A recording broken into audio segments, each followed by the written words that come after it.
Good evening, everybody. Welcome to Wicklow Screen Dance Laboratory 2021. Very big welcome to everybody, no matter where you are, in Ireland or outside of Ireland abroad. Please, if you get a moment, put into the chat where you're calling from or where you're dialing in from. Acade Mila Fáilte. This is a local town in Bray, at the east coast of Ireland, just outside Dublin, south of Dublin. And we're in the Garden County of Wicklow, and we're transmitting out to you live from Wicklow. So tonight, I want to, first of all, give big thanks to those who've made this festival possible. It began in 2016 and it was cancelled last year, and it's going ahead this year in this way. And we're thrilled and delighted to have such an amazing program of artists, film and dance artists, thinkers, talkers, those who like to consider things and those who like to really perform and do things. So I'd like to thank the funders who made this festival possible, and that is the Arts Council of Ireland, Lergas, Dance Ireland. And I would also like to have a big thank you to Laois Youth Dance Company, who's a kind of a partner organisation with us, and also Clinkerdin Experimental Arts Salon in Bray. So big thanks to them. So we have a very packed programme tonight. In doing this festival, I really wanted to bring in the idea of how dancers and choreographers, or those who are working in the body through this last year, have been forced to go onto the screen. And some of the artists we will meet tonight are artists who work both on film and in dance. But first of all, I would like to welcome to our panel, Erica Borges. So Erica is the artistic director, dance teacher and choreographer, and the founder of Laois Dance Platform, which showcases national and international dance works. She is the co-director of Lisbon Dance Platform in collaboration with Mahalia Dance Company in Lisbon, and was nominated in 2018 by Dance UK for Inspirational Community Dance Practitioner Award. Her dance pieces, films and visual works have toured to France and Portugal. And since 2018, she has been collaborating with the Mahalia Dance Company, developing the festival that she established in Ireland to expand the vision to Lisbon in Portugal. So welcome, Erica.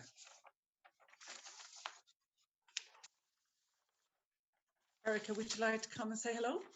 Hi, Adrian. Thank you You're so much. there. Hello, Erica. So as I mentioned briefly earlier, Erica and I both have our respective festivals in two counties in Ireland. We're in Wicklow, as we said, and Erica is in Laois. And we share a lot of things in common, which are that we are very interested in developing dance in our locality, and we both work with performance and with film dance. So thank you, Erica. She will be alongside with me this evening, conversing with all the various artists. And I would just like to ask those who are the artists performing or showing works tonight, you might just come along and say hello. So try to see who's there. Perhaps just come in randomly. I can't quite see whose screen is on. Hi, I'll go in. My name is Stephanie Dufresne.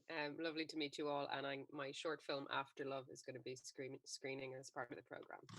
Thank you, Stephanie. Do we have? I know we have two live stream artists ready to go. They may not be quite in the right space to say hello, but we'll say hello to them in a few short moments.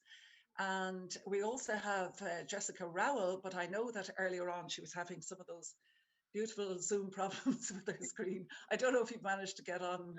Jess. Hi, Jess. Lovely to meet you. So nice. Yes. Thank you so much, Adrian. You're so welcome. Everybody involved. So yeah, I'm Jess Rowell. I'm actually based in Wicklow as well, in Bray. So very close to you, Adrian. Yeah. And I'm one of my films that I made last year during the pandemic, Between Us There Is, will be screening this evening. So I think it's the last film on tonight's program. Absolutely. Great. Can't wait to show that. And as I said, we have two dance artists lined up ready to go into a live stream, an actual live performance. So I'm not going to pull them into the screen just right now. But just to say also that from Wicklow Screen Dance Laboratory, we will have Hannah Slattery. Would you like to say hello, Hannah? Hi, everyone, and I am just here to field all of your questions, your comments. Please feel free to jump into the chat on YouTube and yeah, just share your thoughts. And if you have any questions for any of the artists, for Adrian or Erica, I'm happy to share this. We love that everybody's here. Absolutely. Thanks, Hannah. So Hannah, as I say, she's going to field the conversation to the rest of us here tonight. Okay, so as I say, we have really got a packed program tonight. I mean, it is absolutely chock-a-block. So I don't want to waste too much time getting into it. So our first artist actually couldn't be here tonight and sends her apologies, but we're going to see her film now in a moment. And she is Marion Cronin, and she's an established contemporary dance artist and an emerging choreographer based in Dublin. And she holds a BA honours degree in dance from the Scottish School of Contemporary Dance. And over the past 7 years, she has toured extensively across Ireland and internationally, working with many choreographers.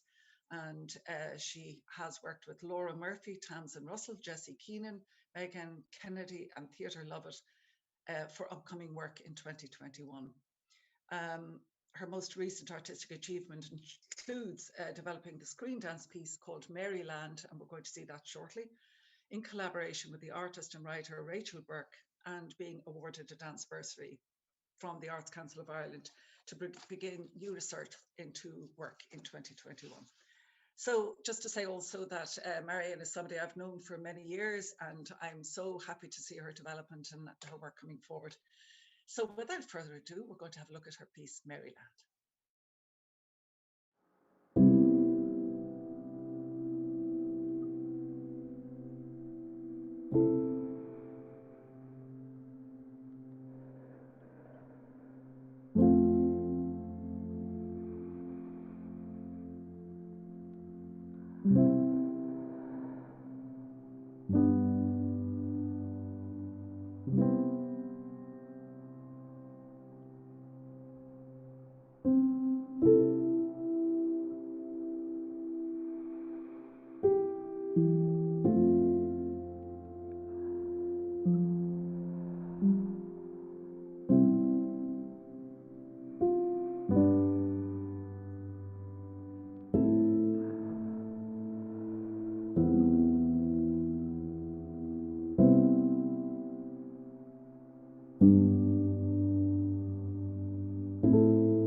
Thank you very much, Marion Cronin, for this beautiful dance film. So as we're running a festival that involves and incorporates performance dance as well as screen dance, or dance that is for screen only, we are, of course, this year having to adapt by having most of our dance performances pre-recorded. So you will see some tonight, tomorrow, and also on Saturday. But we do have some live stream performances. So this is the first of our live stream performances now. We're shortly going over to Anna Mahalia Rose. But before that, I would just like to let you know who she is. So Anna Rose is a Berlin-based dancer, choreographer, singer, and inspired by Fighting Monkey instructor, hailing from Shawangunk Mountains in New York. She received her early dance training in a variety of classical, folk, and percussive dance forms, from flamenco to ballet, from dabke to West African cuckoo, hip-hop and classical modern, and Appalachian clog dancing. In 2016, she earned her BFA in dance from NYU Tisch School of the Arts in New York City, and she has performed and taught extensively at festivals and venues across the USA and worked with a variety of choreographers in the US, EU, and the UK. Her own work is interdisciplinary in nature, fusing dance, theatre, film, and music. Her films, works for stage, and site-specific creations have been presented at festivals and venues in New York, Italy, Germany, Greece, Portugal, Spain, Cyprus, France, Sweden, Ireland, and the UK. She is currently in the post-production phase of her latest dance and film creation, which is called Abandon Ship, set for release in 2021. She is interested in communication through and between bodies and the necessity of nonsense and silence. And so we're going to go across to Berlin to Anna Rose.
Thank you so much, Anna.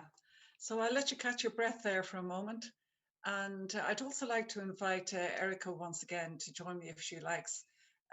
It's always it's hard for the first artist to be the first one to be spoken to, especially after doing a live stream dance.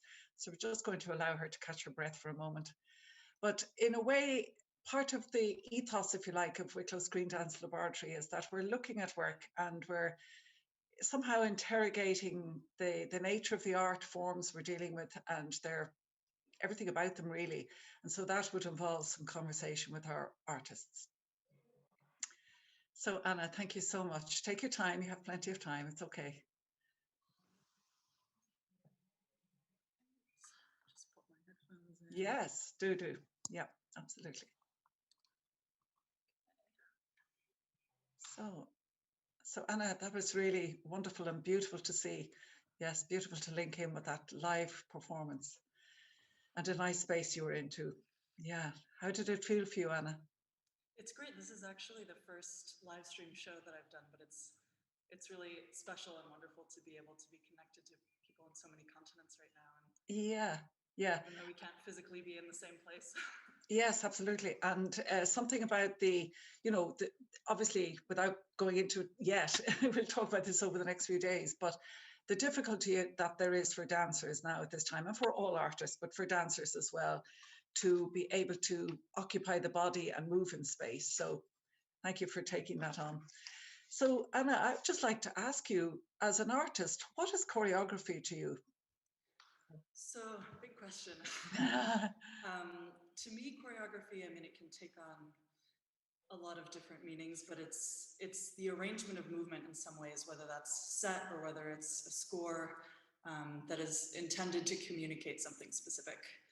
So a lot of times the choreography that I work with is very specific and very set, but I've also recently been starting to work more in the vein of really diving into ideas and researching them and getting really deep into them, and then using a score to kind of organize the choreography, if you will, and then let things come up in the moment. So I'm kind of interested in this moment of the different ways you can be honest within choreography and how, whether that's improvisation or set material. And this score that you mentioned, is this something do you write it down? Is it a diagram? Is it what form does it take? It's a flow of movement motifs that are digging into either an emotional state or something narrative. I mean, often my work starts with something narrative, but then it becomes abstracted through movement. But that's, yeah, very often the jumping off point is the intent of what the performer is experiencing through the movement and the state that they're entering and the character that they're occupying. So within a score, that's where we start off, is really digging into the character, digging into the story, digging into the emotional states and how that physically translates onto your body. And then I guess a question is also quite a big question, but can dance say, or movement, can it say everything that you need to say in a creative way as an artist? Great question. I mean, I am a big lover of theater, but for me, the reason that, I'm in dance and that I believe so much in dance as an art form is I believe really strongly that the body communicates things that you can't with words. And there are certain things that can be viscerally communicated that I think you can sense between bodies. And of course it's different on film, but it's like music in a way to me, the body, the way that you're able to kind of get past everything external and kind of dig into something deeper. So in that sense, yes, I would say I do think the body is able to communicate. Yes, it can communicate everything. And then, so as you mentioned film as well, we're going to watch your trilogy now in a moment. So we will talk a little bit more after your trilogy, but just as an artist who works in the body, in the physical body, and also in dance for film, do you work in a different way, or do you design or shape your movements in any particular way that's different for film? Yes, definitely. I think when I first started making dance, I was very focused on how everything looked on a proscenium, on a stage. And was kind of more focused on the zoomed out big picture all the time, because of course you can use movement and lighting and everything to direct your audience, but everyone is seeing everything all the time, right? So when I have moved more into film, I think I've become more specific and a little more interested in small gesture and small details. So I give more attention to that and more attention to the sort of subtleties that are lost on stage sometimes, I think, but that, you know, when you're working with a camera, you can get really close and you can see these really subtle shifts and movements. And Erica, is there anything you wanted to ask Anna at this point? Yes. Firstly, I just want to say thank you so much, Adrian, for facilitating this. I think this was such a beautiful and intimate moment.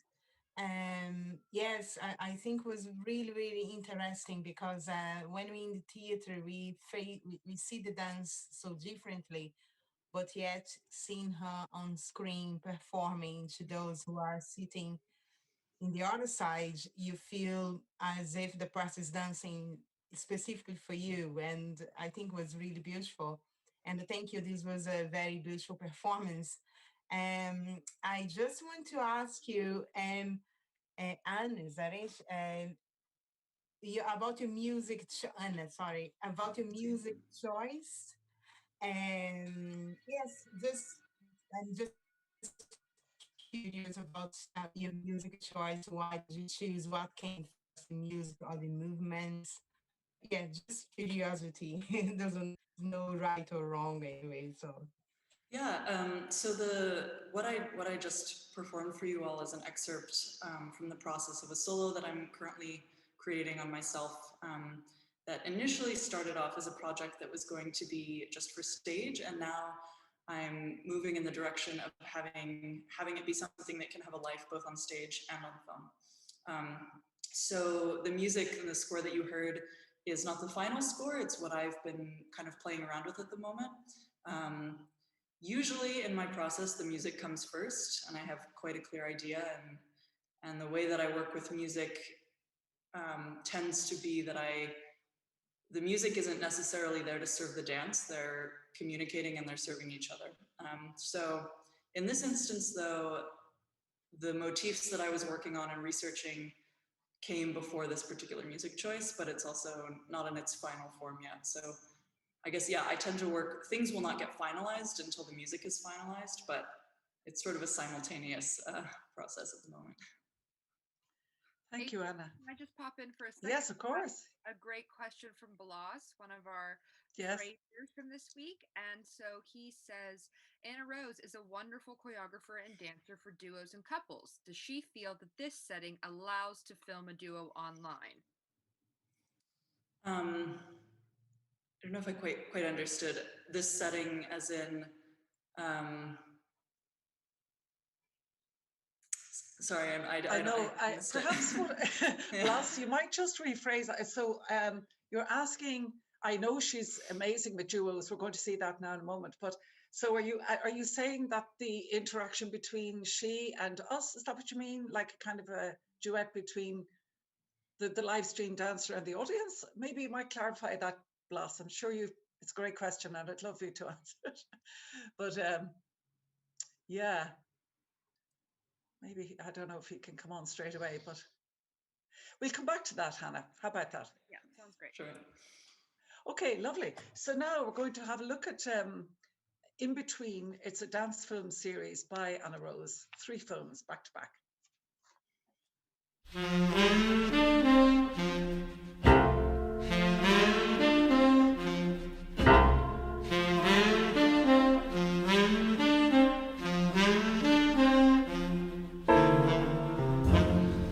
My man don't love me, treats me all so mean.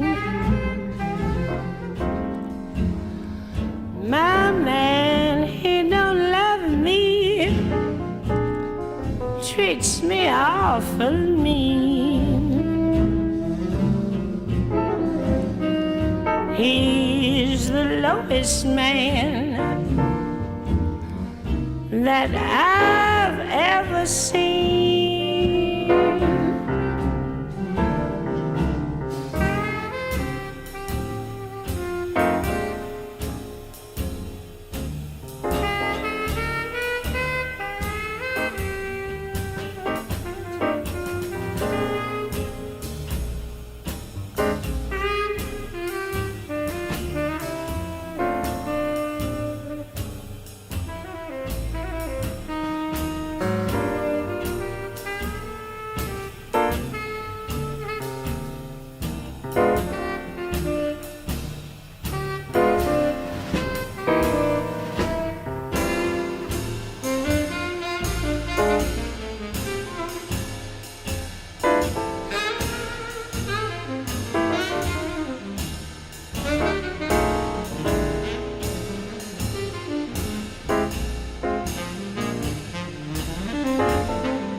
He wears high draped pants, stripes are really yellow.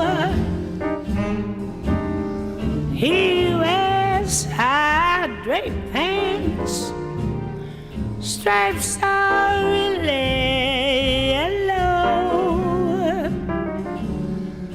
But when he starts in to love me, he is so fine and mellow.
Love will make you drink and gamble, make you stay out all night long.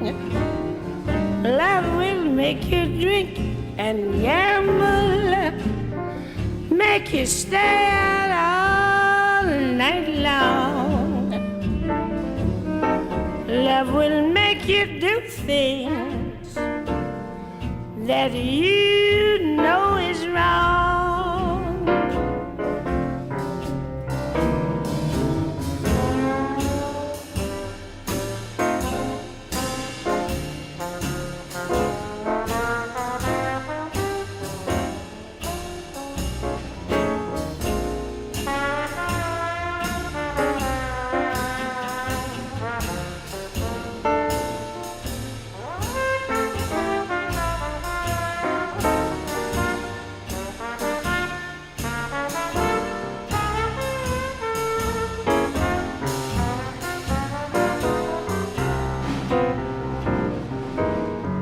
But if you treat me right, baby, I'll stay home every day.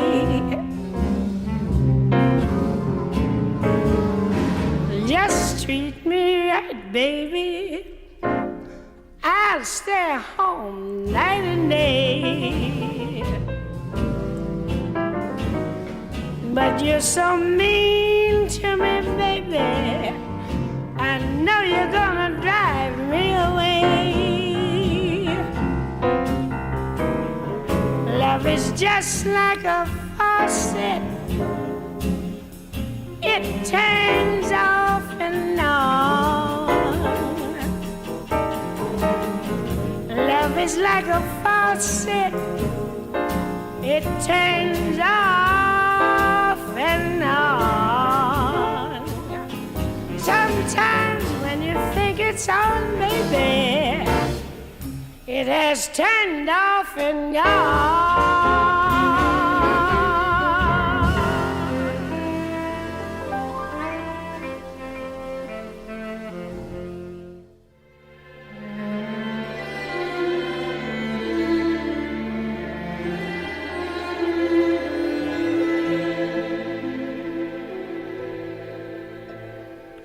I'm a fool to want you. I'm a fool to want you. To want a love that can't be true. A love that's there for others too. I'm a fool to hold you. Such a fool to hold you. To seek a kiss, not mine alone. To share a kiss the devil has known. Time and time again, I said I'd leave you.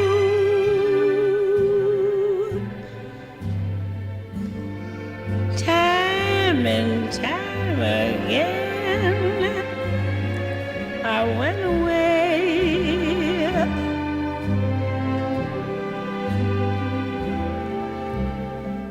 But then would come the time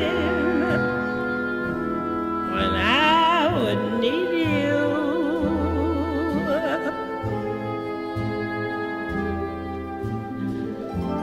And once again, these words I'd have to say.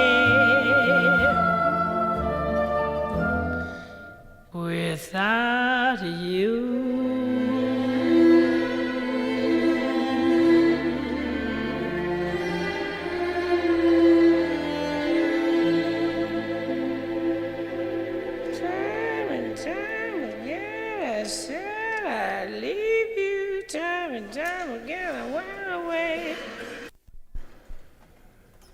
Take me back, I love you.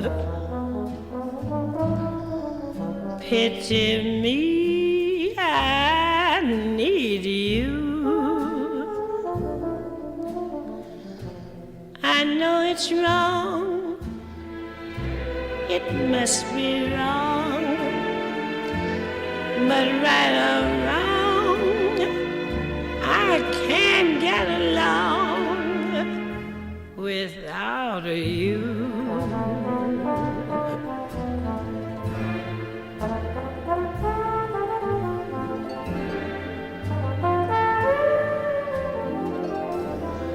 I can't get along.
So we had a question earlier from Blas Perry. Hannah, can you recount it to us again, please? Sure. So he was just asking kind of, I think, about the difference between a duo and a solo as you're preparing these things for camera for a live performance or a live stream performance, I guess I should say.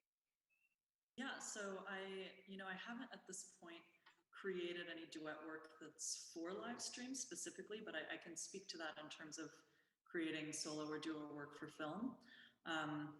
The process is quite different, specifically when I'm creating on myself. So the solo that I showed part of is, I'm making it, I'm performing it.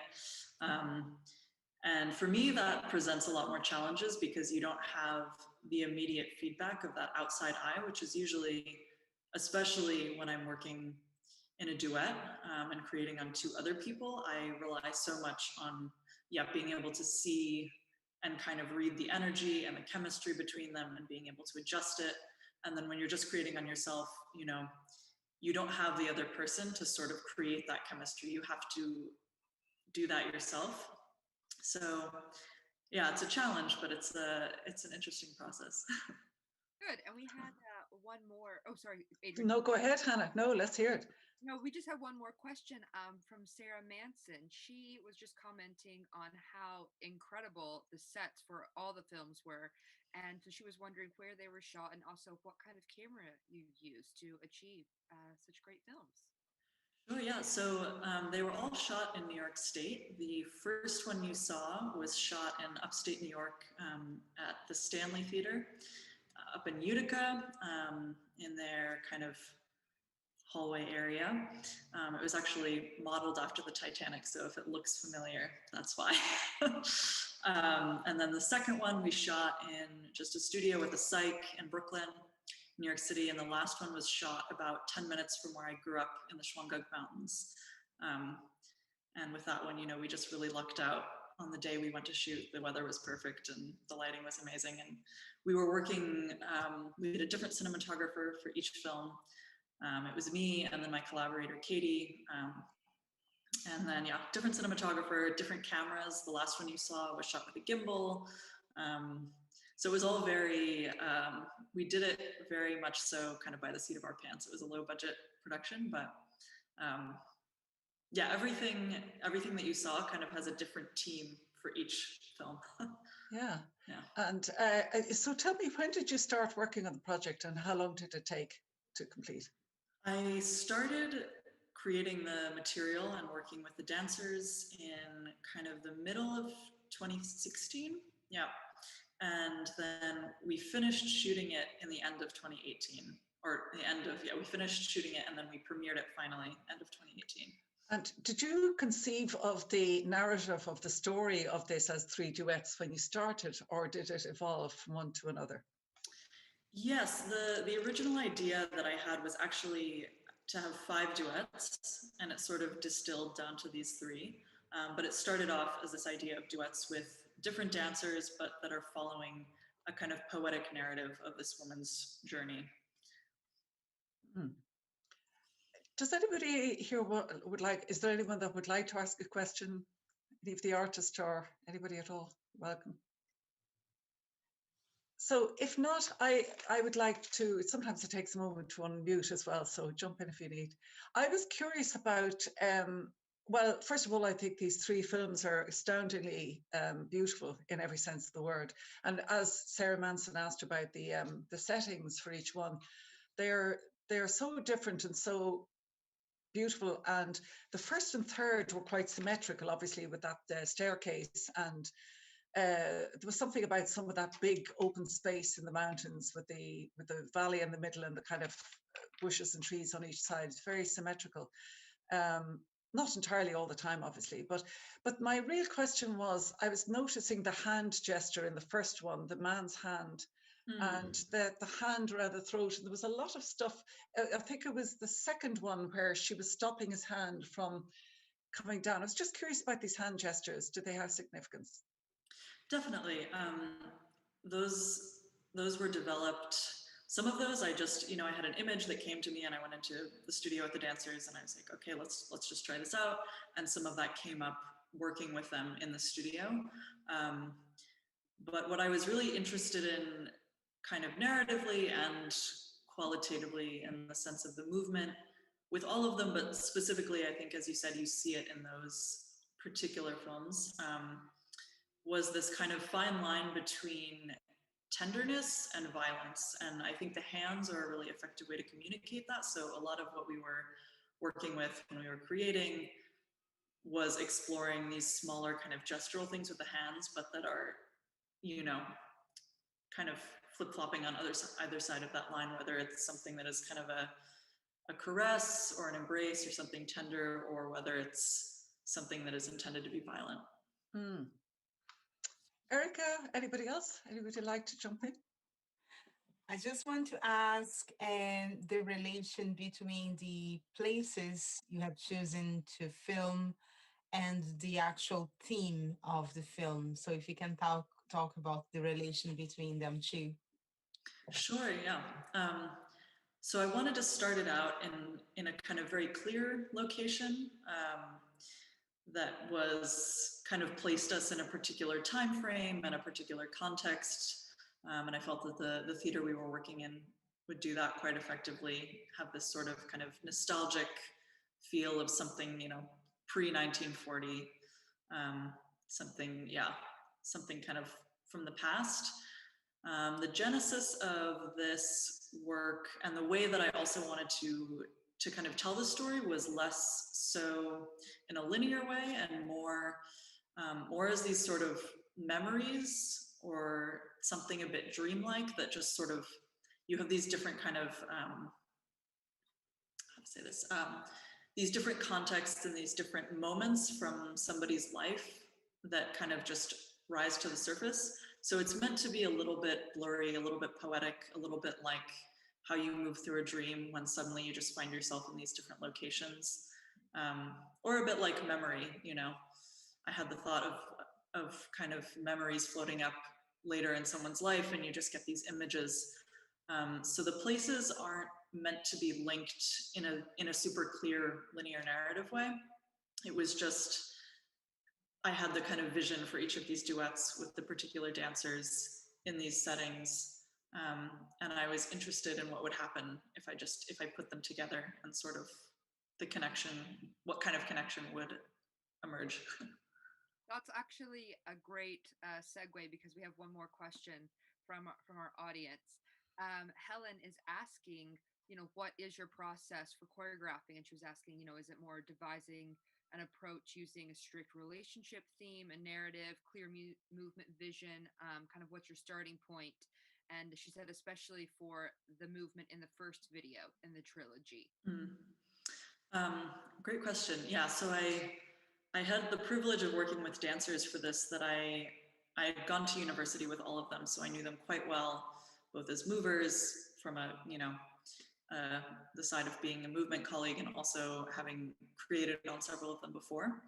So when I went into the studio, especially with the first duet, knowing those two dancers, Madeline and Jared, they both have a really strong background in tap and different percussive forms, and I wanted to work with that rhythmicality, which they're both super musical and really fast with counts and playing with, you know, rhythm and counterpoint. And even though the sound for that is not live, so it's, you know, the music you hear is cut over the footage, rhythm was a super important factor in playing with that. And then just getting into the studio, and I'd seen the two of them dance together before, and I knew that they have a really amazing chemistry when they're moving together. And so that I let that feed the choreography. So for their duet, I did come into the studio with specific movement material in mind, and then I used that as the jumping off point. So we did a lot of sort of trying things, or I would kind of put myself into the duet and say, okay, here, let's try this, and can you move like this? Or sometimes it would be more directed, okay, Madeline, touch Jared's face, Jared, like, knock her hand away, and just kind of giving them tasks and letting them fill in the nuance of that. That answers. The answer is a lot of different ways. Yeah. Different ways. So I'd like to ask you, What's your creative cutting edge? What are you working on? What's interesting you? What are you exploring now at this stage? So at the moment, I'm really still interested in creating for both live contexts and film. In terms of content, the themes that I've been playing with, I'm fascinated by dreams and by the subconscious, and have been reading a lot and researching a lot about absurdism recently. So that's been a big theme, kind of just the human subconscious and yeah. Yes, I know what you mean, and I could see that in that solo that you live streamed tonight. Yes, the sense of those parts popping up in some way, these discordant parts of ourselves popping up. Yeah, I'm interested in, both as a performer and a creator, working with instinct and kind of, I think we touched on this before, but whether the material you're working with is super set or whether it's a score, how you can honestly occupy that material and have it be real for yourself. So that's been a big theme in my research and creation recently. Thank you so much, Anna. So I think we will probably finish at this point speaking to Anna, but of course you're more than welcome to be part of the conversation as we go forward, Anna, into the evening. But thank you so much for being here, and a big shout out to all the people who are watching and everybody who's tuning in. And it's just great to have you all here and great to have artists here tonight with us. So thank you, Anna. Thank you so much, Adrienne, for having me. Thank you. It's a pleasure to be here. Yeah, absolutely. We'll do it again. So thank you, Anna. I will now be moving on to introduce the next film artist. It's Stephanie Dufresne, and she is a dancer, actor and theatre maker from the west of Ireland. She's currently based in Dublin. She's a graduate of the Rotterdam Dance Academy and the Bow Street Academy for Screen Acting, and enjoys combining her skills in a myriad of different projects.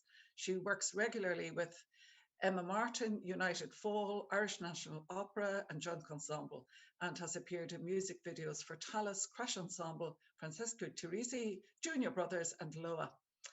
And to introduce also incorporated into her film, Danny Gill is a writer and curator based in the west of Ireland. She published her first collection of poems, After Love, with Salmon Poetry in April 2017, and her second collection, Lessons in Kindness, will be published this year in September.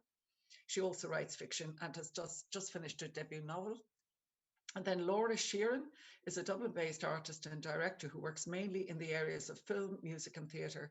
Her video work has brought her to all parts of the globe, with clients such as the Smithsonian, Carnegie Hall, National Gallery of Ireland, and musical groups such as Crash Ensemble, Dublin Guitar Quartet, and Rhiannon Giddens.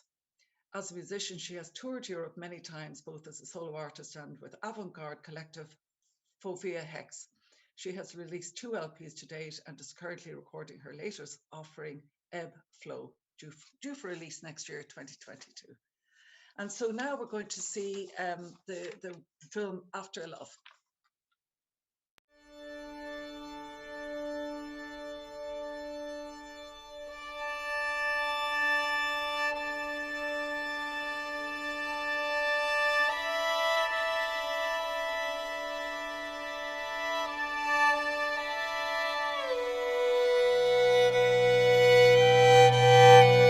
When the conversations are over, in your car, by the sea. You are still here, and so am I. After love.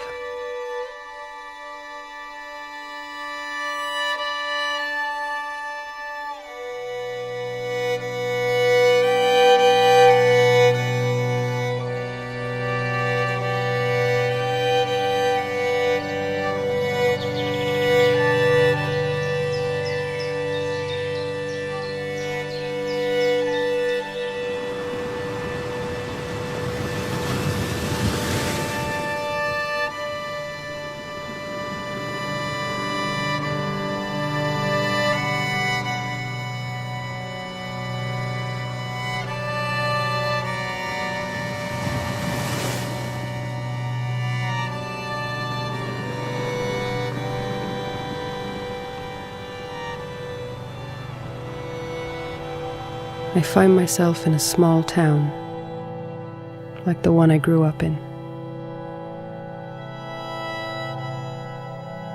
It sucks me in and down. I find solace at wooden tables in old pubs, good friends and bad wine.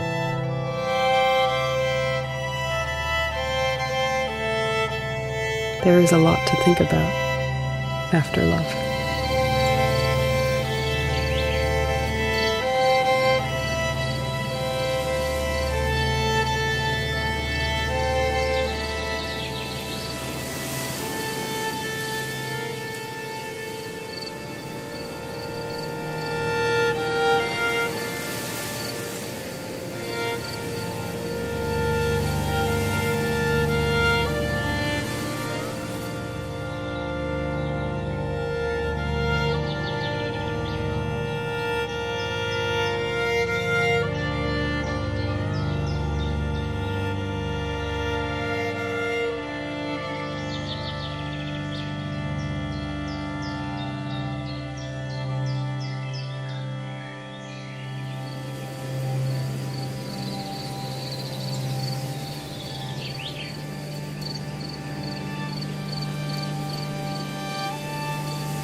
I dreamt last night about our parents.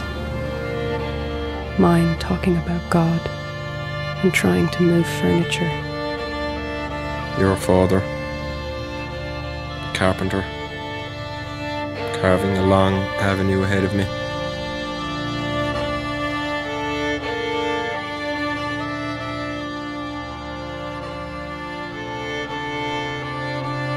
I dreamt I went to meet you. A house on a hill.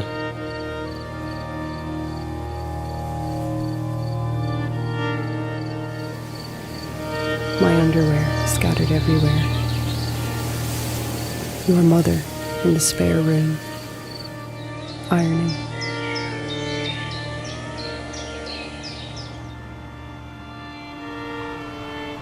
And when you appeared, you were much younger. The shape of when we first met. There was light in abundance.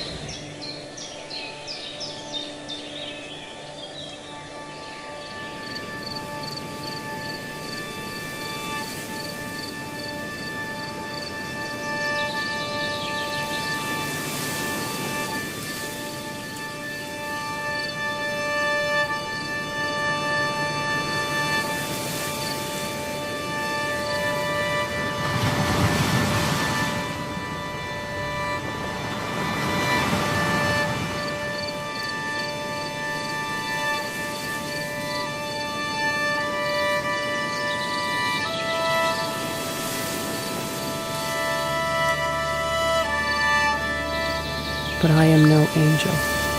And you are not my God.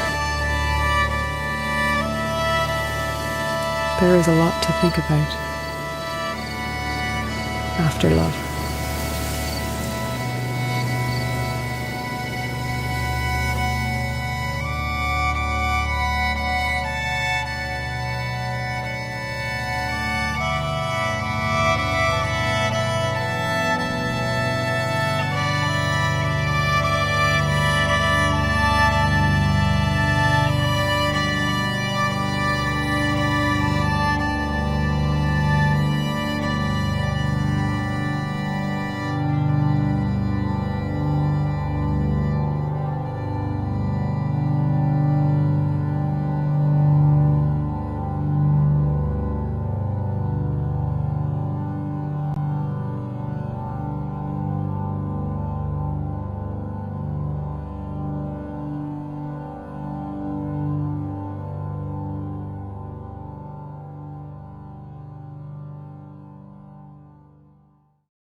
Hello and welcome back.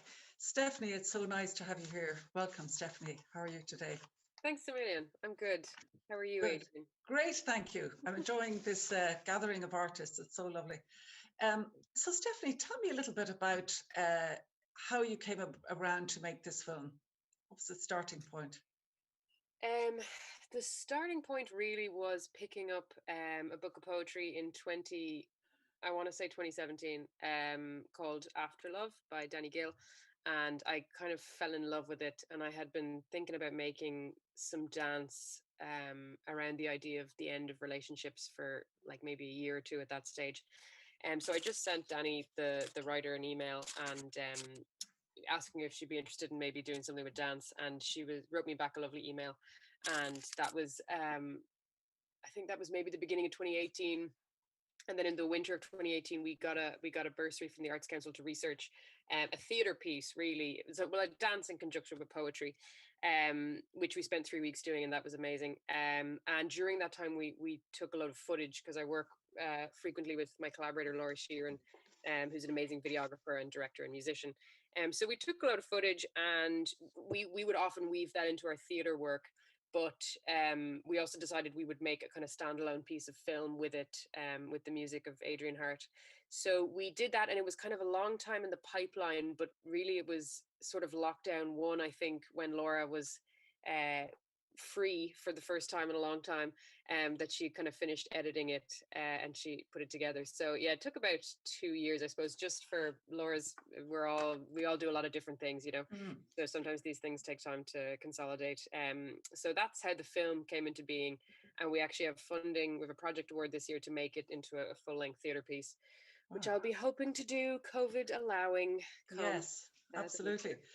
And so it kind of really brings me into that similar question I was asking Anna about when you're essentially bringing the same creative impulse to these different media, be it theatre or the choreography for the stage or a film.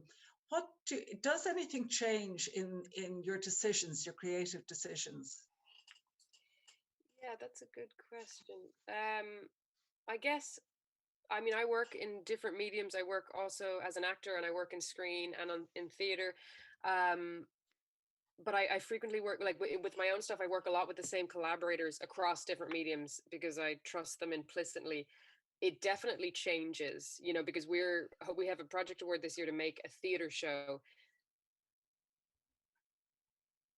Theater show is going to be, if not partial, it'll be streamed to an audience. That might be the entire performance, or that might be some of the performance. Maybe we'll have a minimal live audience. I don't know at this stage. Yeah, it totally changes everything in terms of how the work is received and your relationship to the audience, and also in terms of how you film it. So I'm very fortunate in that I've been working with Laura Sheeran for about 6 years at this stage, and she's a videographer as well as a theatre director and she's very skilled translating stuff across the medium of film. So I feel very lucky in that, because I think, you know, there is no comparison between theater and film. And I think a lot of people maybe who have only experience in theater have really had to scramble and stretch in the last year to adjust to a different medium, which is wonderful. But, you know, it's a whole other ball game. And what as a medium of expression, what is the body? What can it allow you to express? Why do you choose to work in the body? Yeah, that's a great question. And I think it was really interesting to me that Anna, like I loved Anna's film works that we just saw, and actually we're very interested in similar things, which have a lot to do with, because I have always said that our work on film with dance has a lot to do with the unconscious, has a lot to do with memory.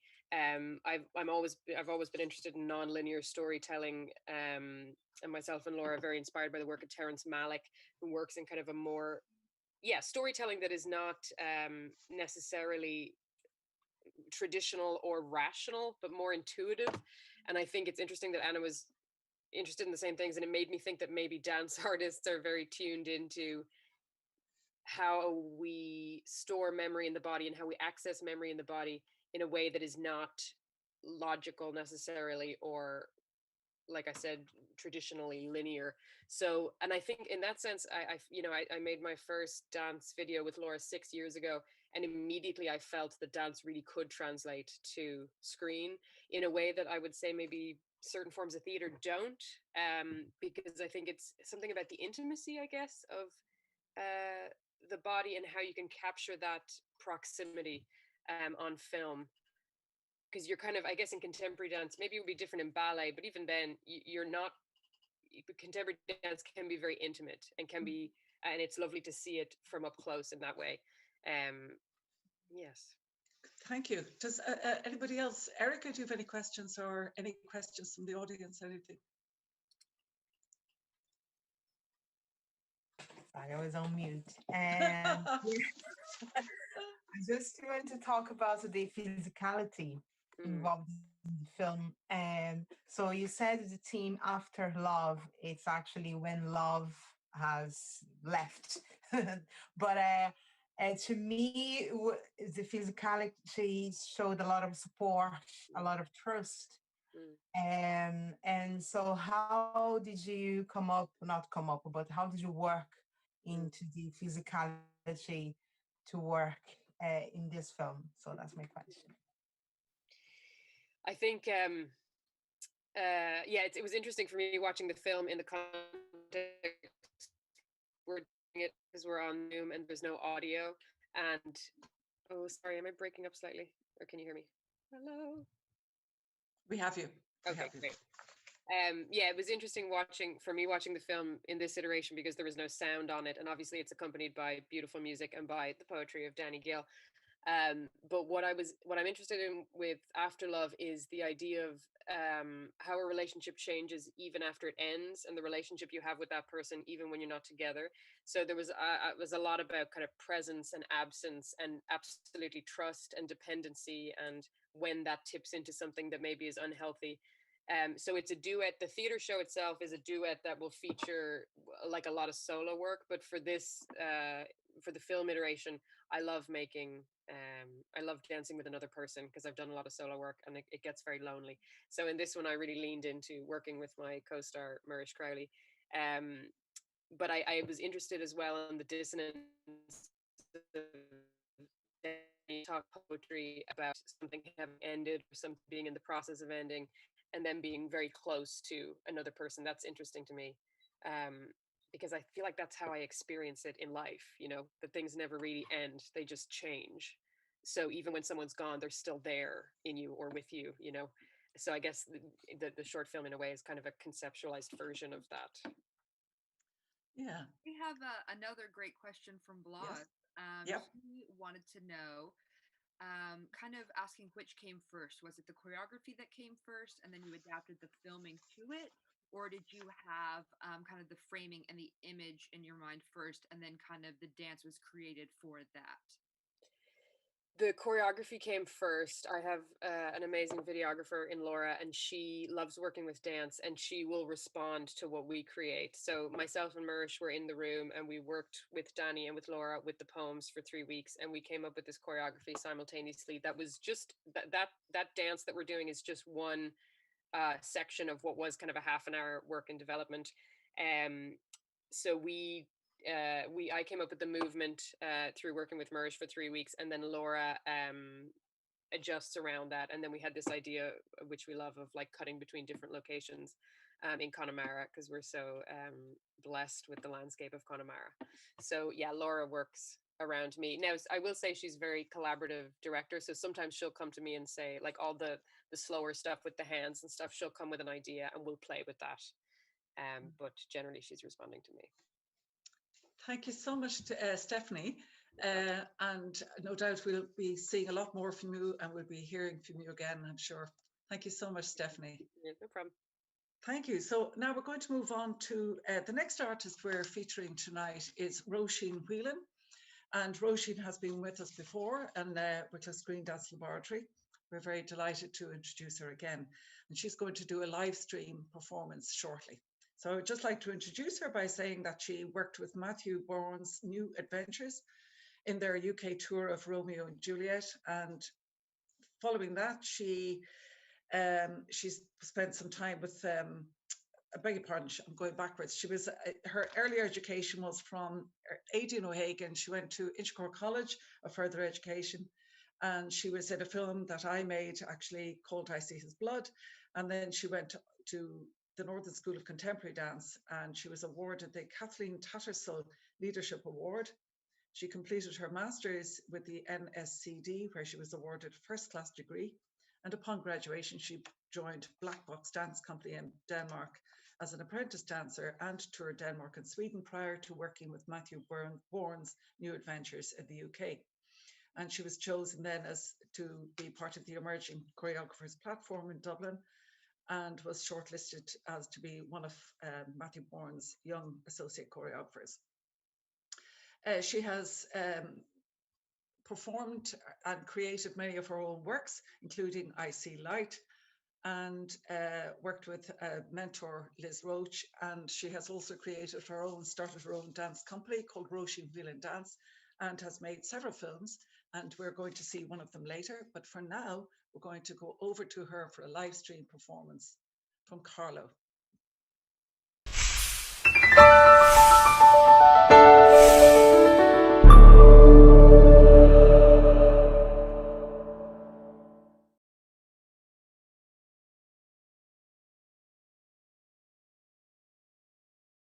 Ag ma uig agus seachtain, níl mé ann, ní chalíl mé. Is míle gui mé ag séide, is mis na glúnead sneachta. Is mis an ghrín rán, is mis báisteach hín an fóver. Ná seas ag ma uig an weep. Níl mé ann. I do not sleep. Is míle gui mé ag séide. I am the diamond glints on snow. Is misha an green rán, I am the gentle autumn rain. Nor a rushin to in the morning's hush. Is misha an uplifting rush of quiet birds in circled flight. Is misha an a realty boga that shine at night. Na shas ag ma uig and cry. Níl mé ann, I did not die.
Do not stand at my grave and weep.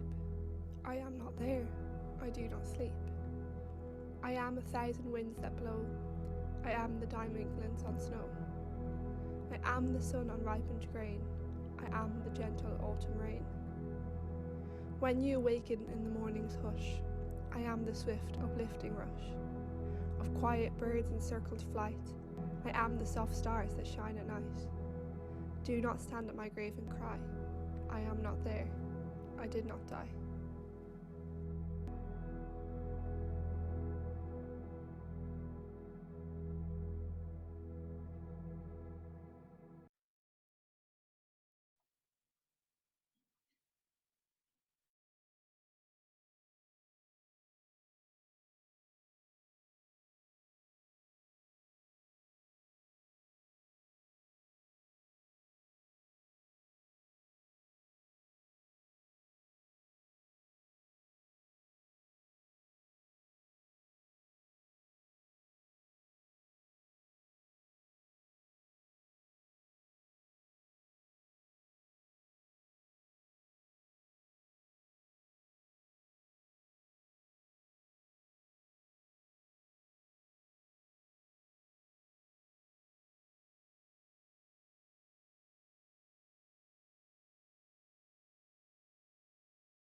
Thank you very much, Roisin.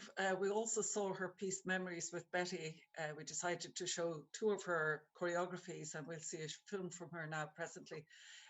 Would like to apologise about the lack of sound at the beginning of that video, and that it will be edited in for the replay, which will be available on YouTube afterwards.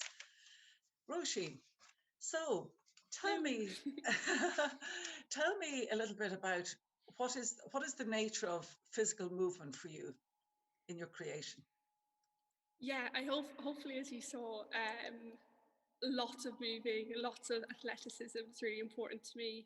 I think that the body is amazing, and I think there's so many things we can do with it. And in my work, I really want to show that, and I want to show kind of the extremes of what we also have in ourselves, and that's vital when I work. I also really enjoy it. I love doing work that's physical. So when I make it, it just kind of seems to turn out that way. I try and start small, and then it just always grows.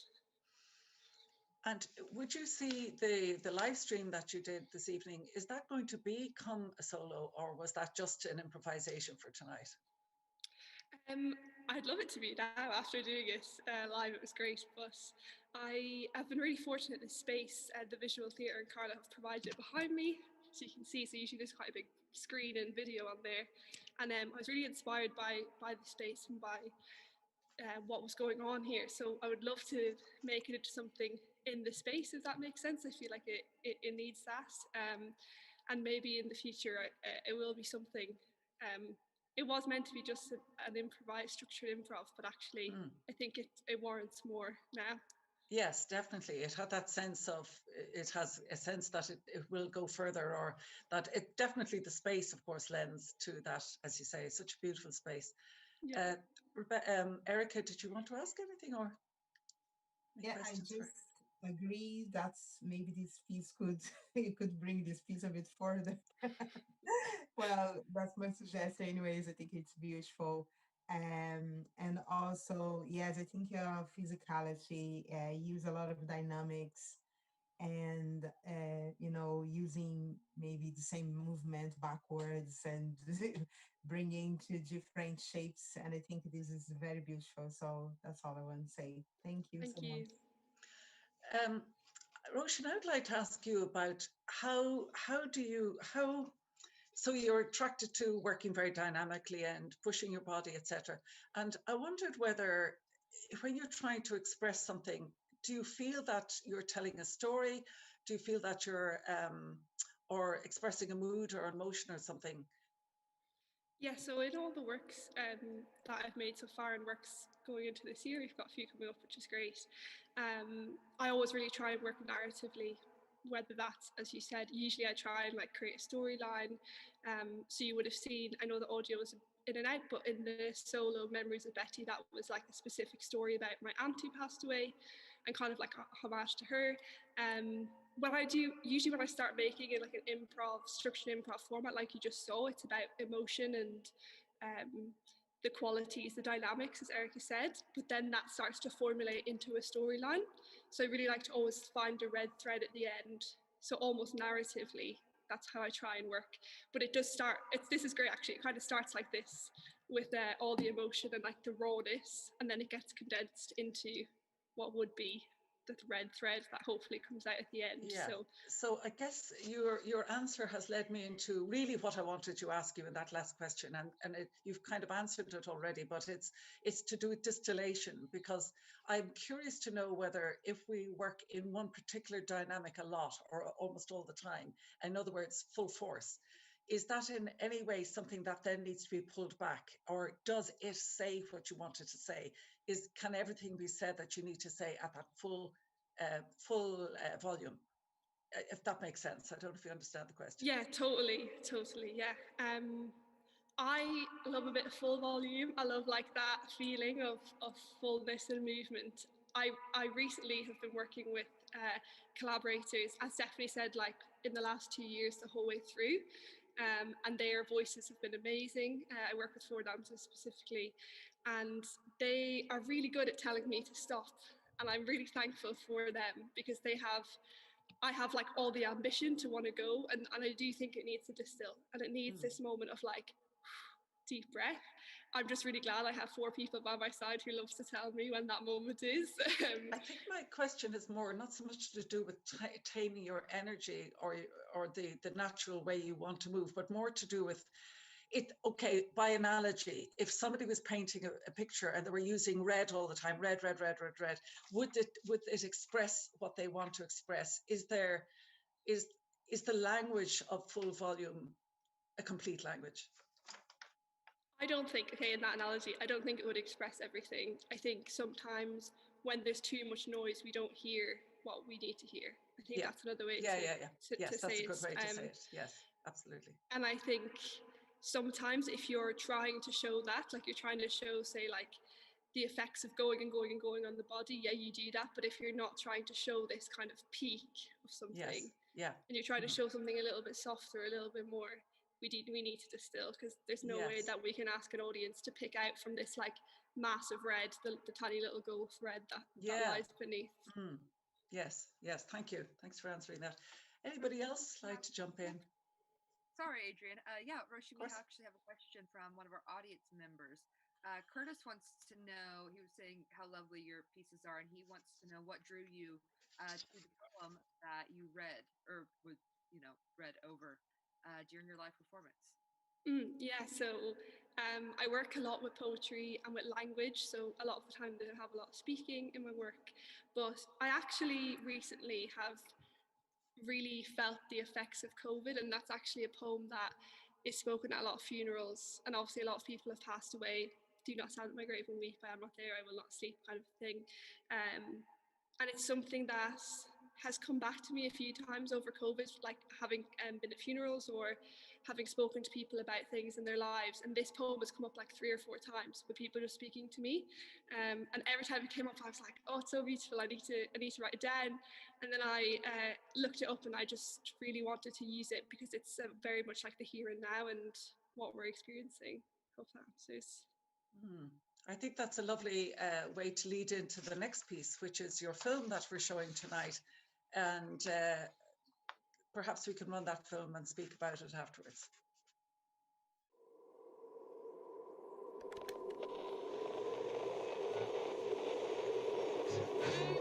In today's news, with cases rising to staggering rates. Most clubs either being told to close, struggling. As another lockdown is put in place. Coronavirus. With cases rising at a staggering rate. Up and down the country, rapidly struggling. What they're calling unprecedented times. Told firm to adapt and adjust. Cases told to stay inside.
Cases rising rapidly.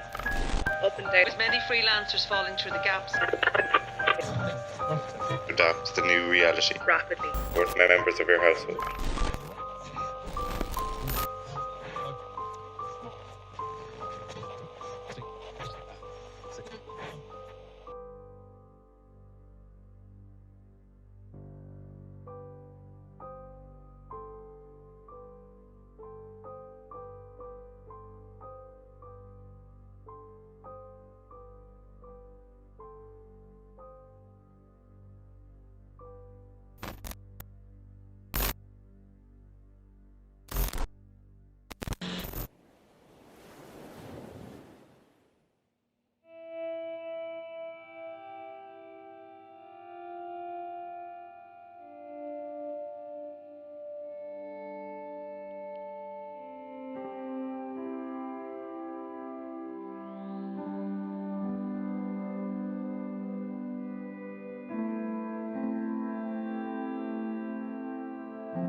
I really just miss the little things. Going on the bus every day, feeling connected to strangers who you meet in the shop or on said bus without having to think about it, without having to deem your everyday tasks as essential in order to do them.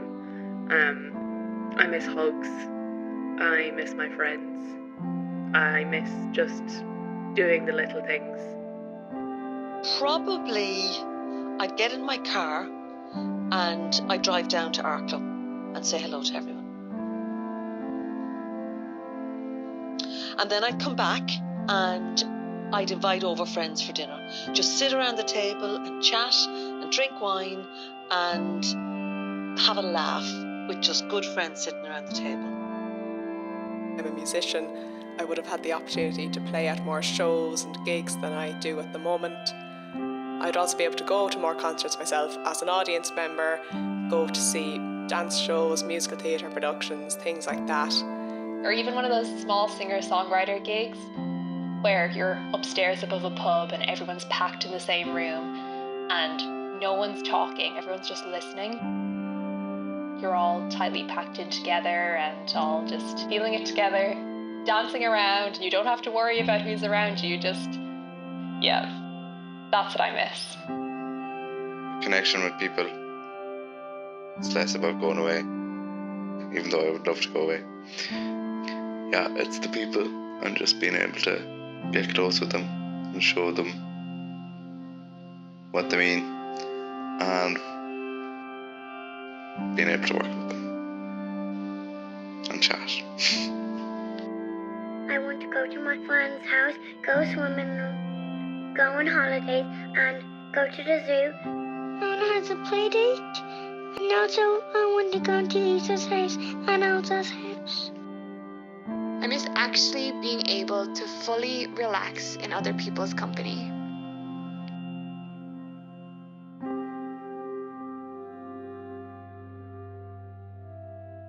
I miss just doing the little things that piece together to make a very full life.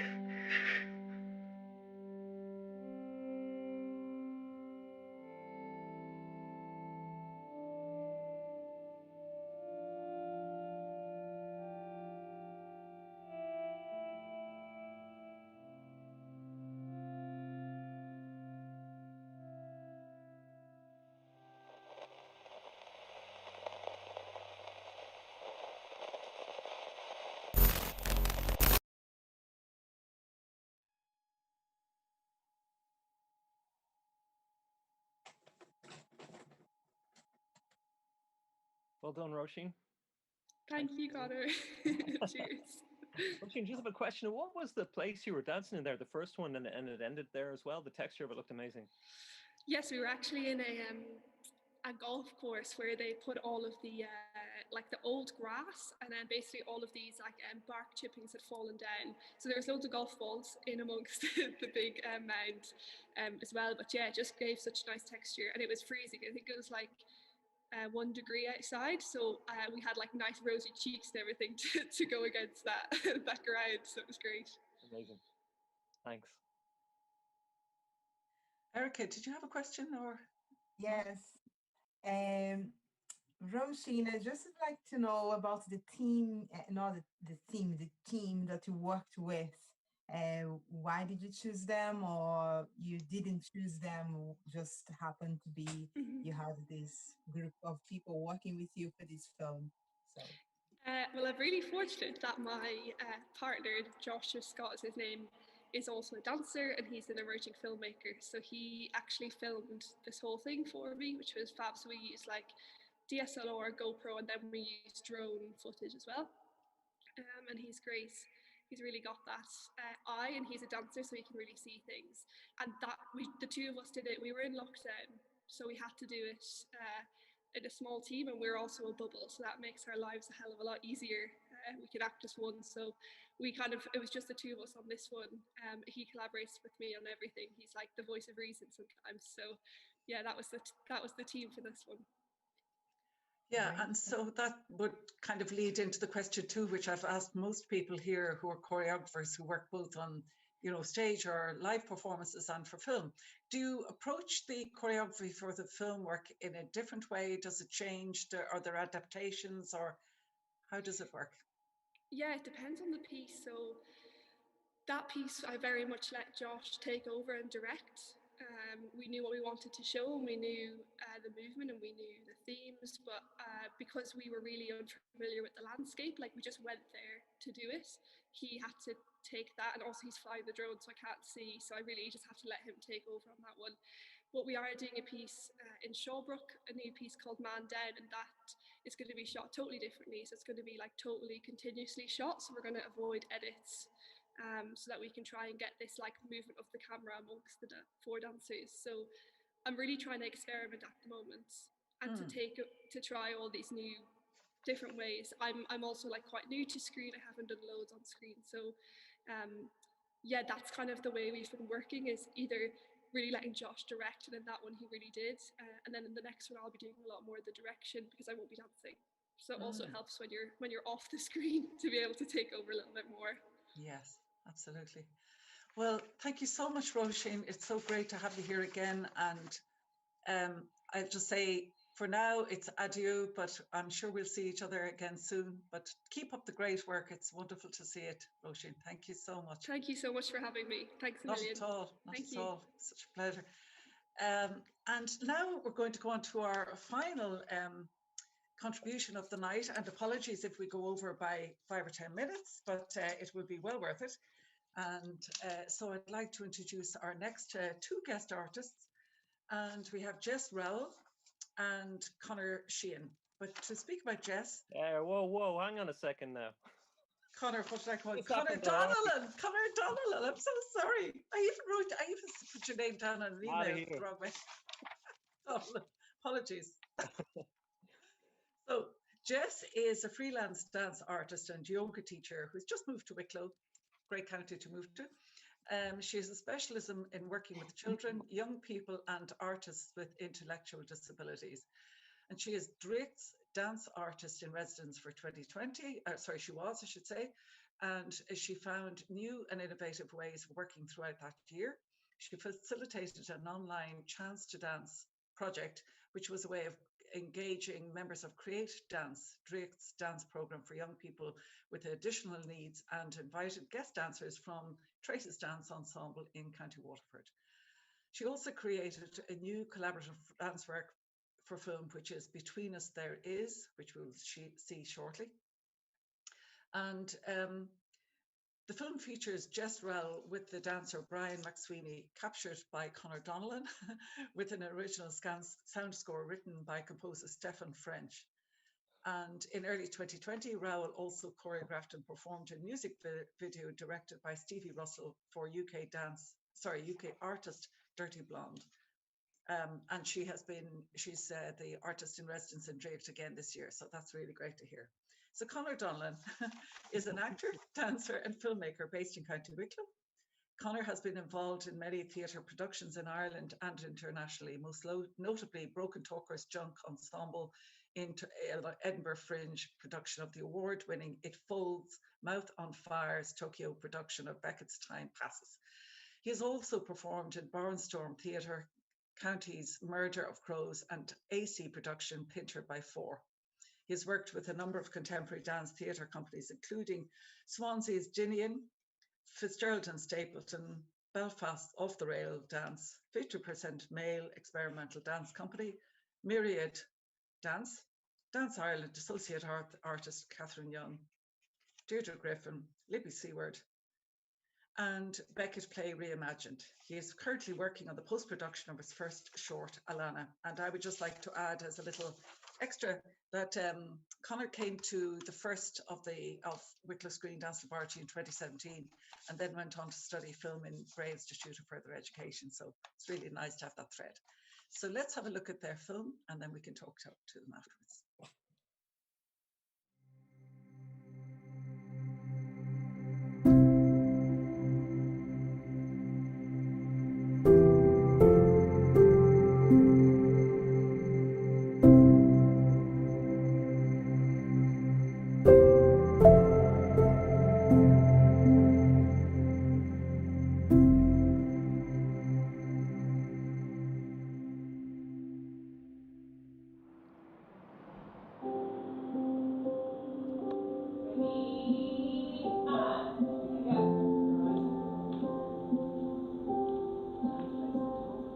Between Us There Is, we began rehearsals for it back in September.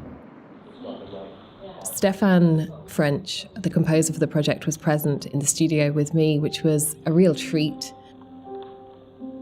The mentor of the project, Libby Seward, stepped in and moved in the space with me to give me a real sense of another physical presence or a body in space.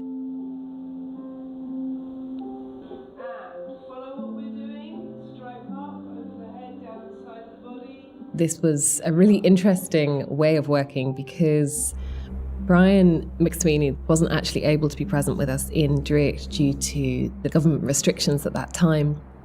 So with the help of the technical team in Drake, we managed to zoom him in.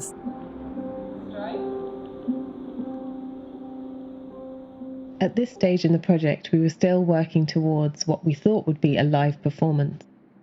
But once it became apparent that this was not going to be possible, we decided to adapt all the existing choreography and begin the journey towards making a dance film.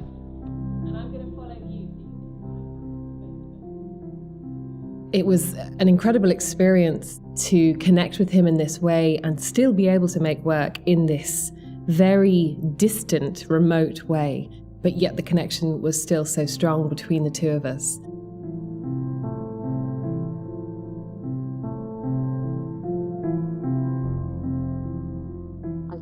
Whilst I had the technical support in Drake, Brian's technical team were actually his mum and dad, Anne and Tony. A really good job of standing in front of the light. If they hadn't been present and without their support, the project wouldn't have been able to go ahead. Sneaky way of doing it, just stand to the side and then you can see what's going on. I just hope you're as good as Brian, Jess. Oh, I tell you what, he's given me a real run for my money, as he always does. Prior to the film shoot, I worked together with Eamon Fox, who's a lighting designer. He created some incredibly intricate and beautiful lighting states for the dance film. He suggested that perhaps Brian moved into a theatre space down in Waterford for the final film.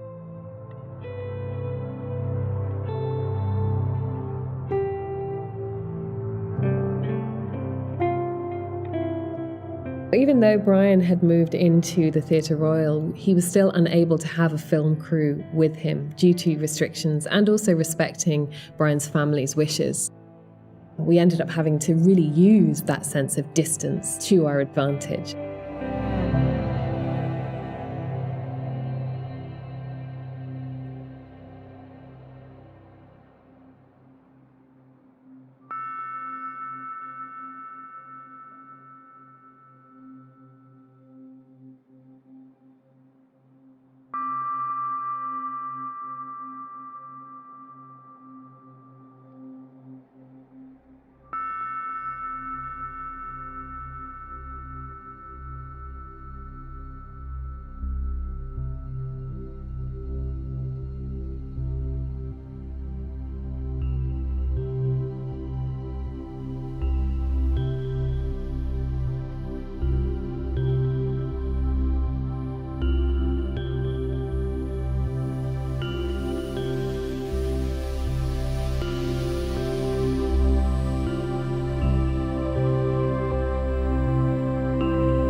fantastic experience.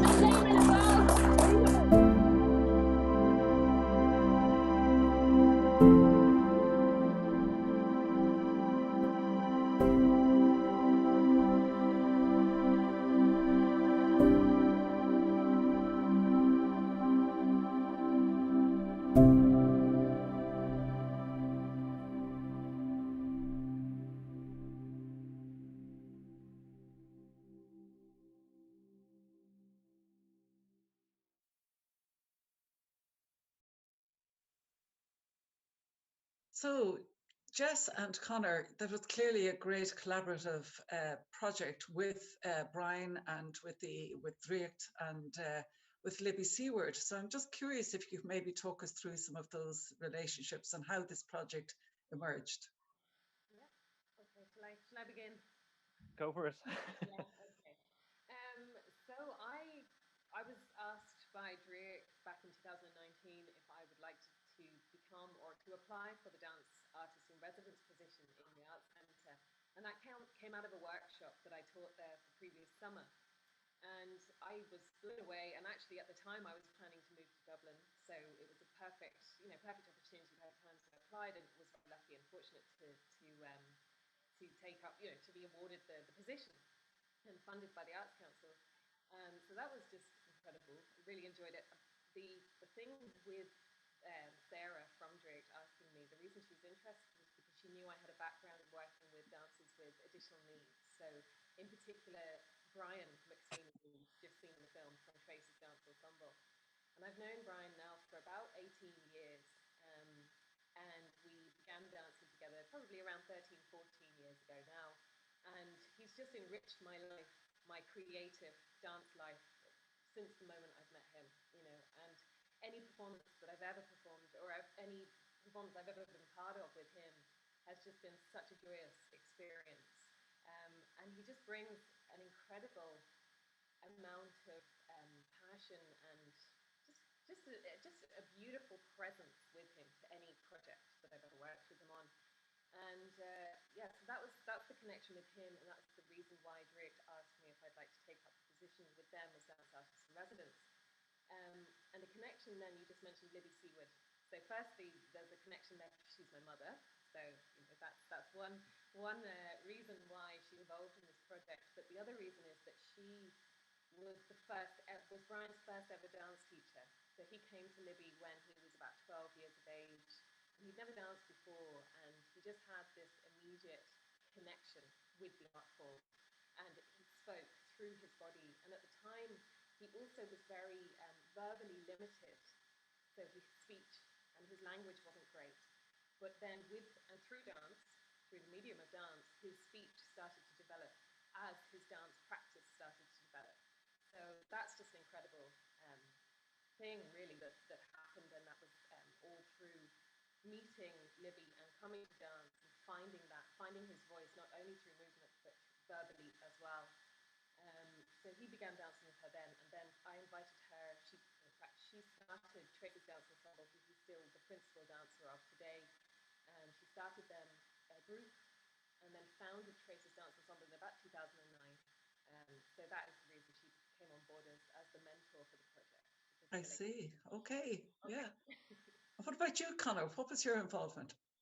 I had met Libby back 2016. I think I was working with Jess as a dancer on a piece down in Waterford, Beckett Reimagined, and I'm a facilitator in with the special the additional needs dance program in Drake in Blanchardstown. And so when Jess became the dance artist in residence, it was great to see her again.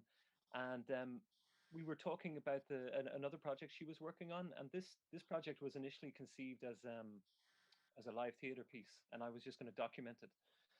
And then as the COVID restrictions kind of never ending, you had that false dawn, and then it was the restrictions came down again, then it became a film. And so I was lucky because I was in there right from the start, filming the initial rehearsals and things like that. And then I got to see, it was really nice because I knew the two girls already.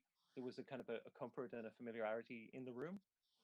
Some people, myself included, like, it's not always that pleasant to have a camera around, and so, I was kind of documenting the thing, so it was really beautiful from my perspective, because I got to see uh, something you don't really get to see that often. Two choreographers working together, but they're mother and daughter. You have the familial relationship, and then Brian obviously has a very close support network in his mum and dad, Anne and Tony, and so yeah, it was amazing. The atmosphere, and just because it was constantly changing the whole time, and Jess and the team at Direct were forced to, and of course the guys down in Waterford, sorry, but they're forced to keep on adapting, and so as I said, it had been conceived as a live show, and then it was turned into a dance film. But there was a lot of course corrections along the way, and so I'm not sure how, not coherent, but I'm not sure how it would have turned out had their relationships not been so strong in the first place.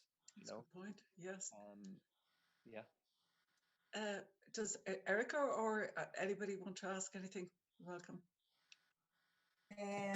I just would like to ask about the preparation, or maybe no preparation, not much, like not preparing too much before working with special needs people, because I worked in a school in Portlaoise, special needs school, and when I was invited to work with them, of course I prepared the class, but when I got to the school, I realized that all my preparation, well, not that was in vain, but was just, I had to just go with the flow. And that taught me a lot, because sometimes as a teacher, you want to finish a class knowing, okay, at least they know A, B, and C of what I taught. But when you work with special needs, at least for me, was not about that. Was about, okay, did you feel happy about this session? How did you feel about? Was more about the feelings rather than what did you achieve into this session. So I'd like you to share with us how was your preparation in working with them. So both pieces are very different. So obviously with the piece with Brian that you've just seen, Brian's been dancing for so many years now, so there is that sense of preparation, like working with any professional really, and just we had a lot of time, and we did an R&D week, or we had our R&D week, and I had time with the composer Stefan, so there was a lot of preparation with that one, whereas with Chance to Dance, there's a lot of, you work in the moment with them. Like you said, there was still a bit of preparation in that as well, because they were receiving tutorials to practice from at home and sending their practice videos back into us to have a look at, myself and Conor. But on the days of filming, we left things up to, there's a certain structure, you have to be fluid. Like you just said, for me, it's about the connection with the dancers, as opposed to them, like you've just said, following my exact step. So their interpretation of a phrase is just as beautiful as the phrase itself. And every individual person will bring something new to it, and that's the beauty.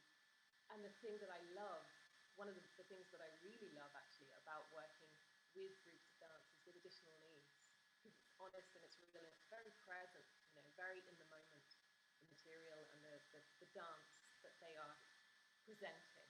Yeah. So I would like to ask you, each of you, what is the cutting edge that you're on at the moment? Where is the edge of growth? What are you struggling with creatively, artistically? Come on, Jess. No, you can go with that one. Okay, I'll take this one. Well, it was very interesting for me because, because I'd taken part in the Wicklow Screen Dance Lab, what is it, 4 years ago now? God. And hello to Marissa and Frank. I'm so sorry, or Frank, excuse me. I'm so sorry that I missed your event this week, but I was trying to incorporate some of the learnings from what I could remember. But it was challenging. I would look forward to, because this was going to be filmed as a theater piece, so a lot of what we're speaking about in the previous lab was about the choreography between the camera and the dancer, and so in certain ways that wasn't as possible within this, because I didn't want to interrupt the connection between Jess and Brian, because that was their kind of medium. They were kind of, so in certain ways the movement or the camera choreography was limited, and so where's the edge? Well, I'm really looking forward to getting out into nature. I'm very into the outdoors and nature, and I loved Steph's piece there. It was beautiful by the sea and in the forest and things like that. And the same with Roisin, as I was asking about where that was. And yeah, really looking to kind of even from a filmmaking point of view, integrate those different shots.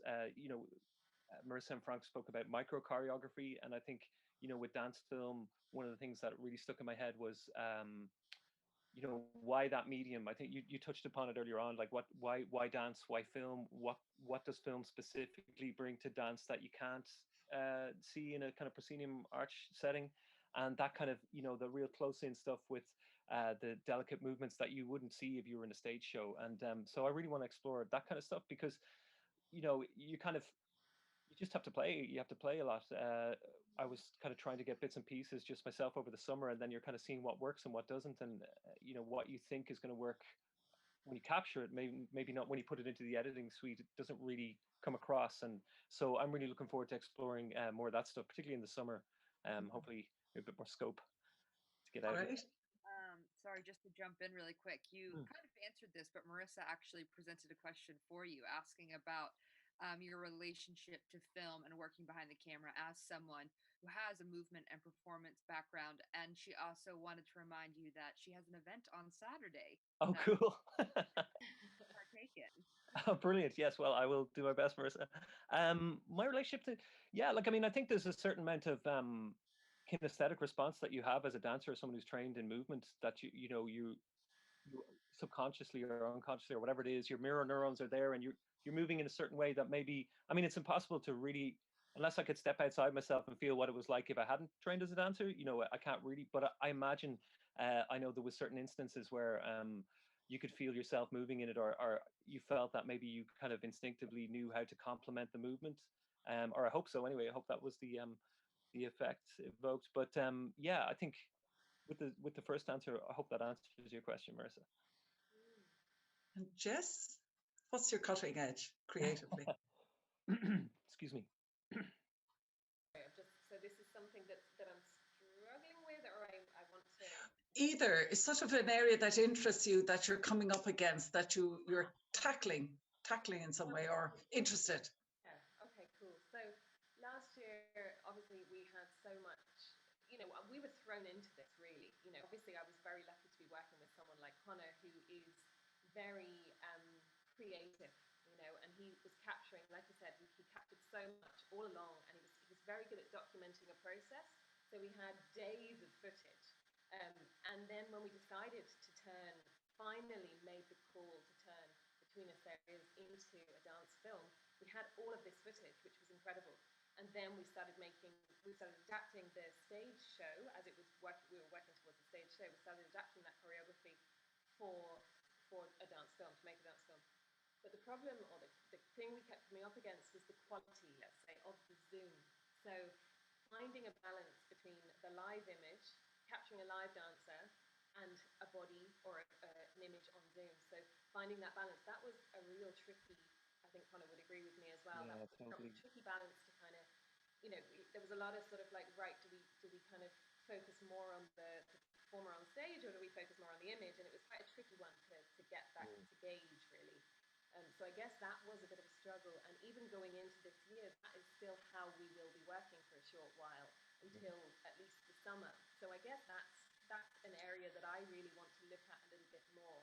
So finding a way of creating a sort of a seamless transition between those two images, so the moving body and space in front of the camera, and then if you can't get to the other performer or the other performers in their space for the camera, like just finding a way of balancing that out, if you get me, the two images. So that's something I'm interested in working with on the next project. Yes. The future. So jarring to have that almost monochrome image from the Zoom feed, excuse me, from Waterford. And despite everybody's best efforts down there in the technical team, and they really worked hard to do it, like there was no comparison really when we were using high quality cameras up in Dublin, but because of the COVID restrictions, we weren't actually allowed to ever get in the room with Brian. Like I've never met Brian in real life. Although I feel like I know him and his family quite well now.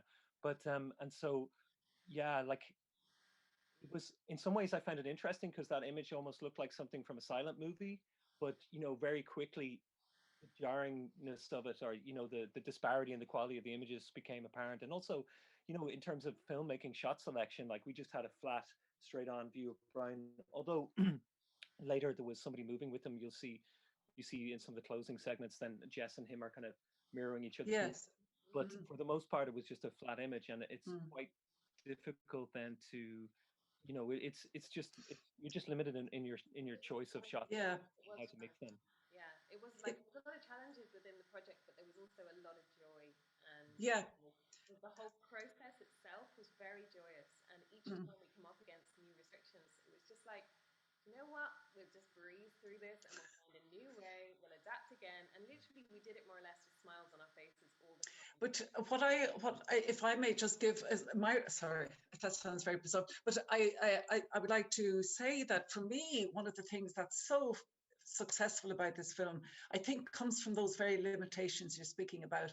So while I fully understand you're talking about the flatness of the image, a certain kind of limitation in terms of any kind of interesting camera angles. But I think for me, what's really stood out about this film is the fact that it was a stage performance, and there were 3 bodies on stage. There was, at one point, there were the 2 images of Brian. And I feel that, to me, that was such a creative response to what you did. And I think the restrictions involved, even around the rather slightly grainy footage, in some way didn't in any way detract. I would see it as a very different kind of a film. It didn't in a way need anything very fancy. And I feel that that for me, what blew me away about it was, I thought, my goodness, look what they've done with the theatre, and look what they've done with just a projection, and the times where you, Jess, were dancing with Brian, and that was so clear that it was a duet. And there was a physicality of him on stage that was almost matching yours. So I found it a very successful film. I wouldn't see it in any way, while it might seem like you had to sacrifice a lot. I think the curtailing of those possibilities has brought about a really good end. I think it's a very powerful film. Like, it's kind of like there's a part of you that kind of, you think you want a certain thing, but actually I think with anything, it's imbued with what's going on at the time. And so, as yourself and Jess touched on earlier, despite everything that was going on, there is still like a completely clear connection between the 2 dancers. And yeah, like the image is kind of flat and grainy, but that's how it was. And the fact that the connection was still there is a testament to all the, not just the work that they've done, but like in a very kind of human sense, the connection between those 2 families that have been going for a long time. And, just to kind of definitely reaffirm what Jess was saying, there was so much joy in the whole project the whole way through. And it's like we literally have hours and hours rehearsal footage, and it was just so much kind of crack, but also like there was, that connection was there even more so in the rehearsals as well, and you could see it all going on, the communication between the 2 dancers, and actually as well between Libby and Brian, because she'd worked, they had such a shorthand, and what was going on with the mother and daughter team as well. Like it was really like, from a, not outsider, but like from a observer, so to speak, like it was a really moving experience to be a witness to it. Yes. Well, it is like a conversation that we could go on into the night if we were sitting around a pub or a cafe or something, but we're going to draw it to a close, sadly, because it does feel like a really good place to be taking off. Thank you so much for staying on later, all of you, and to our audience as well. Our time blocks are a little bit approximate when we plan these things, but I first of all want to thank Conor and Jess and all the artists who came to us tonight and showed their work, and really just showed their hearts and showed their bravery. I feel it's a very brave thing for dancers to turn up in the current situation and be there physically on stage. It's a very brave thing to do. And also I'd like to thank the team that has been behind me in Wicklow Screen Dance Laboratory 2021. So that is Curtis Rodney, Rory O'Sullivan, Hannah Slattery, Sarah Manson, Christian Daly, and Karina Buckley. Thank you so much, everybody. And until tomorrow, we have another great event tomorrow night. So please come along, and we have a full day's of offerings for Saturday also. See the programme on screendance.ie. Thank you, and Ihawa.